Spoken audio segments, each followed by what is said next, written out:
0 to 1. Notes on Startups or How to Build the Future. Peter Thiel with Blake Masters. Chapter 4. The ideology of competition. Creative monopoly means new products that benefit everybody and sustainable profits for the creator. Competition means no profits for anybody, no meaningful differentiation, and a struggle for survival. So why do people believe that competition is healthy? The answer is that competition is not just an economic concept or a simple inconvenience that individuals and companies must deal with in the marketplace.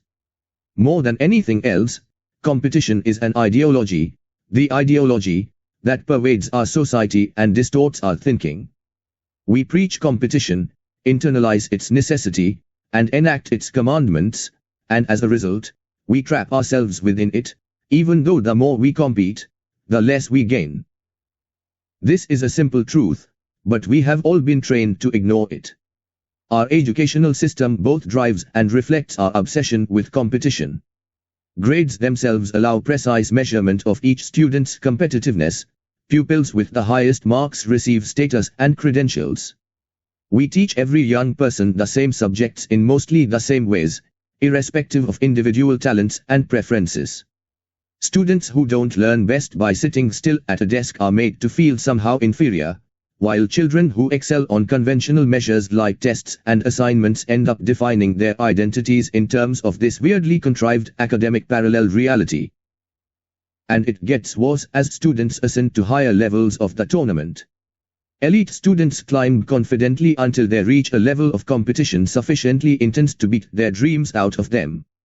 Higher education is the place where people who had big plans in high school get stuck in fierce rivalries with equally smart peers over conventional careers like management consulting and investment banking. For the privilege of being turned into conformists, students, or their families, pay hundreds of thousands of dollars in skyrocketing tuition that continues to outpace inflation. Why are we doing this to ourselves? I wish I had asked myself when I was younger. My path was so tracked that in my 8th grade yearbook, one of my friends predicted, accurately, that 4 years later I would enter Stanford as a sophomore. And after a conventionally successful undergraduate career, I enrolled at Stanford Law School, where I competed even harder for the standard badges of success. The highest prize in a law student's world is unambiguous. Out of tens of thousands of graduates each year, only a few dozen get a Supreme Court clerkship. After clerking on a federal appeals court for a year, I was invited to interview for clerkships with Justices Kennedy and Scalia. My meetings with the justices went well. I was so close to winning this last competition. If only I got the clerkship, I thought, I would be set for life. But I didn't. At the time, I was devastated. In 2004, after I had built and sold PayPal, I ran into an old friend from law school who had helped me prepare my failed clerkship applications. We hadn't spoken in nearly a decade. His first question wasn't, "How are you doing?" or, "Can you believe it's been so long?" Instead, he grinned and asked, "So, Peter, aren't you glad you didn't get that clerkship?" With the benefit of hindsight, we both knew that winning that ultimate competition would have changed my life for the worse. Had I actually clerked on the Supreme Court, I probably would have spent my entire career taking depositions or drafting other people's business deals instead of creating anything new. It's hard to say how much would be different, but the opportunity costs were enormous. All Rhodes scholars had a great future in their past. War and peace. Professors downplay the cutthroat culture of academia, but managers never tire of comparing business to war. MBA students carry around copies of Clausewitz and Sun Tzu. War metaphors invade our everyday business language. We use headhunters to build up a sales force that will enable us to take a captive market and make a killing. But really it's competition, not business, that is like war, allegedly necessary, supposedly valiant, but ultimately destructive. Why do people compete with each other? Marx and Shakespeare provide two models for understanding almost every kind of conflict. According to Marx, people fight because they are different. The proletariat fights the bourgeoisie because they have completely different ideas and goals, generated, for Marx, by their very different material circumstances. The greater the differences, the greater the conflict. To Shakespeare, by contrast, all combatants look more or less alike. It's not at all clear why they should be fighting, since they have nothing to fight about. Consider the opening line from Romeo and Juliet, two households, both alike in dignity. The two houses are alike, yet they hate each other. They grow even more similar as the feud escalates. Eventually, they lose sight of why they started fighting in the first place. In the world of business, at least, Shakespeare proves the superior guide. Inside a firm, people become obsessed with their competitors for career advancement. Then the firms themselves become obsessed with their competitors in the marketplace. Amid all the human drama, people lose sight of what matters and focus on their rivals instead. Let's test the Shakespearean model in the real world. Imagine a production called Gates and Smith, based on Romeo and Juliet. Montague is Microsoft. Capulet is Google. Two great families, run by alpha nerds, sure to clash on account of their sameness. As with all good tragedy, the conflict seems inevitable only in retrospect. In fact, it was entirely avoidable. These families came from very different places. The House of Montague built operating systems and office applications. The House of Capulet wrote a search engine.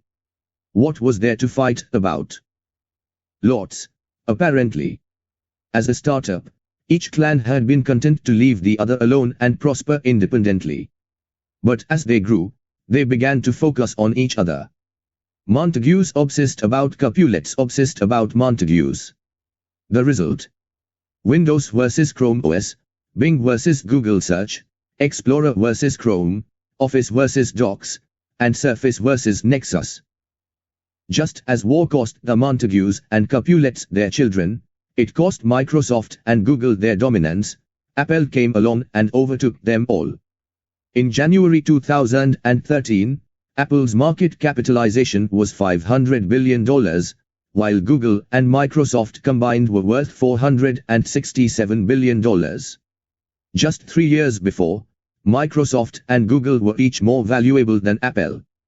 War is costly business. Rivalry causes us to overemphasize old opportunities and slavishly copy what has worked in the past.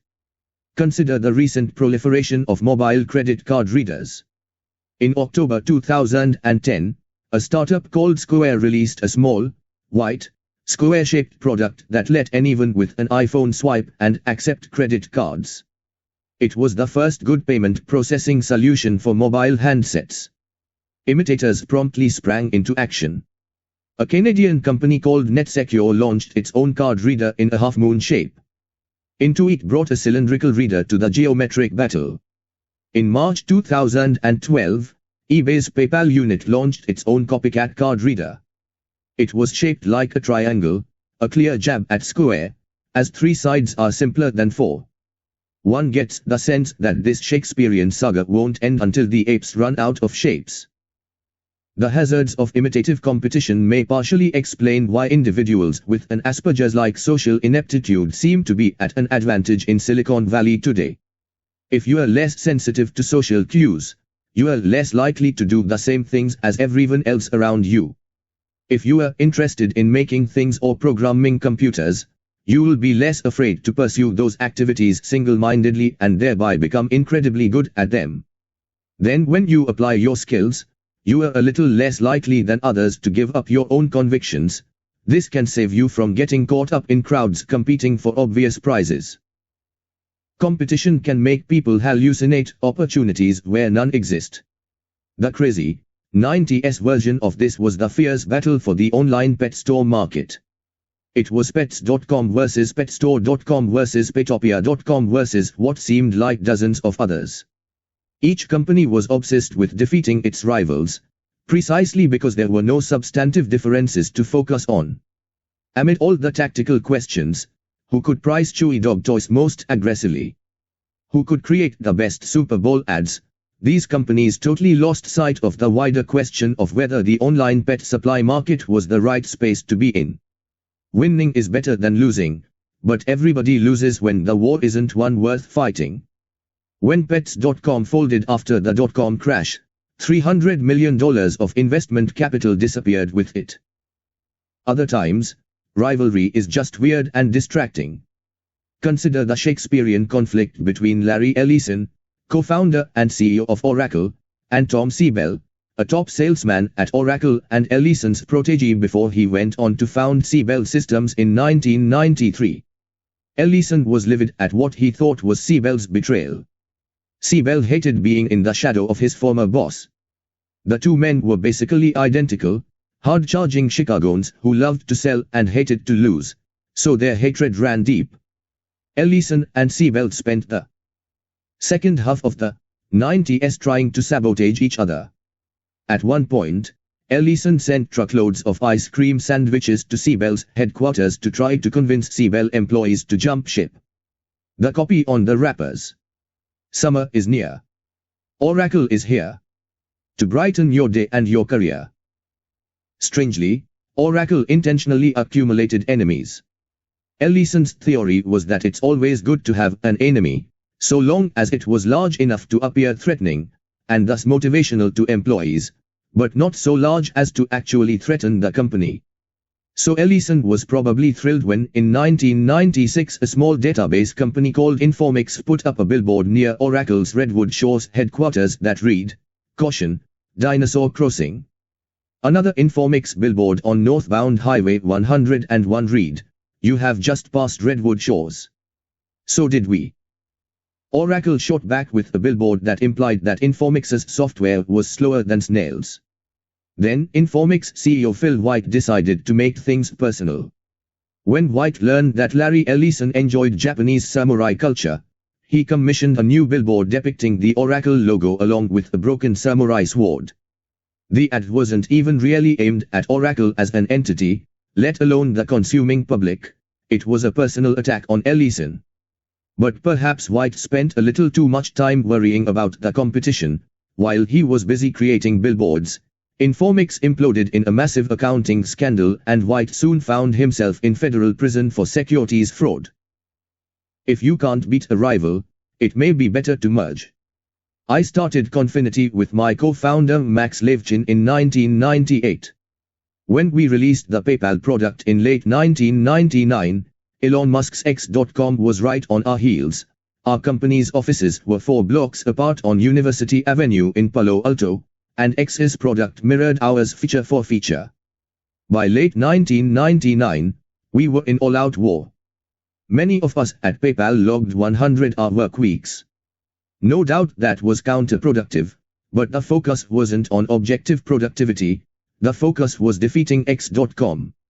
One of our engineers actually designed a bomb for this purpose. When he presented the schematic at a team meeting, calmer heads prevailed and the proposal was attributed to extreme sleep deprivation. But in February 2000, Elon and I were more scared about the rapidly inflating tech bubble than we were about each other. A financial crash would ruin us both before we could finish our fight. So in early March we met on neutral ground, a cafe almost exactly equidistant to our offices, and negotiated a 50-50 merger.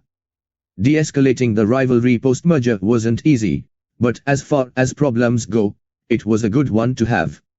As a unified team, we were able to ride out the dot-com crash and then build a successful business. Sometimes you do have to fight. Where that's true, you should fight and win.